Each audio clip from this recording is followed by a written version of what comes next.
सरकार ने दिया किसानों को संशोधन का लिखित प्रस्ताव। 2 सप्ताह से आंदोलन पर बैठे किसानों की मांगों पर सरकार ने संशोधन को मंजूरी दे दी है।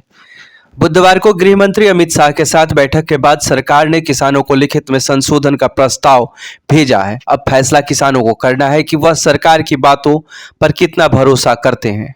किसानों की बैठक में सरकार के प्रस्ताव पर होगी चर्चा। सरकार द्वारा लिखित में संशोधन के प्रस्ताव दिए जाने के बाद सिंधु बॉर्डर पर किसान संगठनों की बैठक बुलाई गई है, जिसमें केंद्र सरकार के फैसले पर चर्चा होगी। इससे पहले किसान संगठनों ने कहा था कि सरकार लिखित में अगर हमारी मांगे मानती है तो आंदोलन खत्म करने पर विचार किया जाएगा। किसानों के साथ छठे दौर की वार्ता टली। बुधवार को किसानों के साथ केंद्र सरकार के छठे दौर की वार्ता टल गई है। मंगलवार देर शाम गृह मंत्री की बैठक के बाद यह निर्णय लिया गया। हालांकि अमित शाह की बैठक में किसान अपनी मांग पर अड़े रहे, जिसके कारण कोई फैसला नहीं हो सका था। भारत बंद के दौरान तेजस्वी की गैर मौजूदगी पर जदयू के सवाल। 3 दिन पहले गांधी मैदान में धरने पर बैठने वाले तेजस्वी यादव मंगलवार को भारत बंद के दौरान कहीं नजर नहीं आया। बिहार की राजनीति में सियासी मुद्दा बन गया है। जदयू ने लालू प्रसाद को पत्र लिखकर पूछा है कि ऐसी स्थिति में तेजस्वी हमेशा क्यों गायब रहते हैं। पत्र में एक चार्जशीटेड को बिहार की जनता पर थोपने का आरोप लगाया है।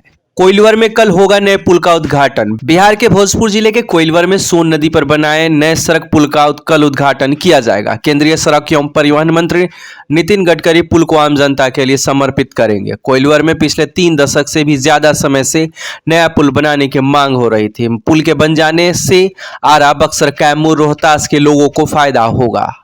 मुजफ्फरपुर शेल्टर होम के दोषी की जेल में मौत। बिहार के मुजफ्फरपुर शेल्टर होम रेप कांड में आजीवन कारावास की सजा काट रहे एक दोषी की दिल्ली स्थित तिहाड़ जेल में मौत हो गई है। मृतक आरोपी का नाम रामानुज ठाकुर था। बताया गया है कि वह मुख्य आरोपी ब्रजेश ठाकुर का रिश्ते में मामा लगता था। दरभंगा के ज्वेलरी शॉप में 10 करोड़ की डकैती।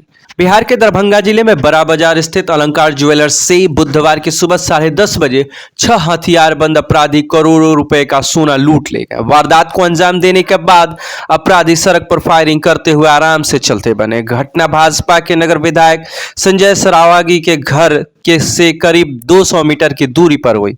अनुमान के अनुसार करीब 10 करोड़ की लूट हुई है।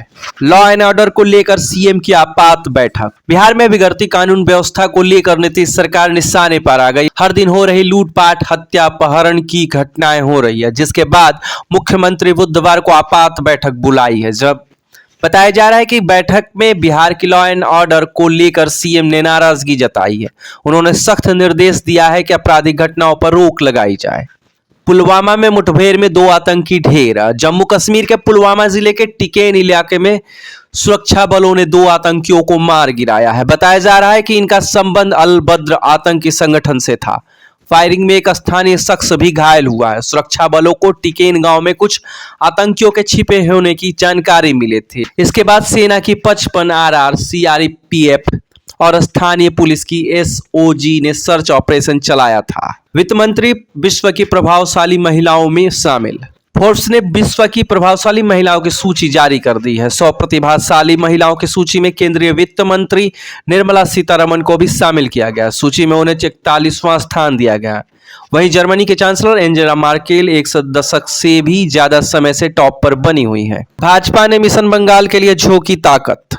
बिहार चुनाव में जीत और हैदराबाद नगर निगम चुनाव में शानदार प्रदर्शन के बाद अब भाजपा का अगला पड़ाव पश्चिम बंगाल है। मिशन बंगाल के लिए भाजपा ने अपनी ताकत झोंक दी है। बुधवार को पार्टी अध्यक्ष जेपी नड्डा कोलकाता के 2 दिवसीय दौरे पर हैं, जहां वह मिशन बंगाल का शंखनाद करेंगे। दी कराड़ जनता सहकारी बैंक लाइसेंस रद्द।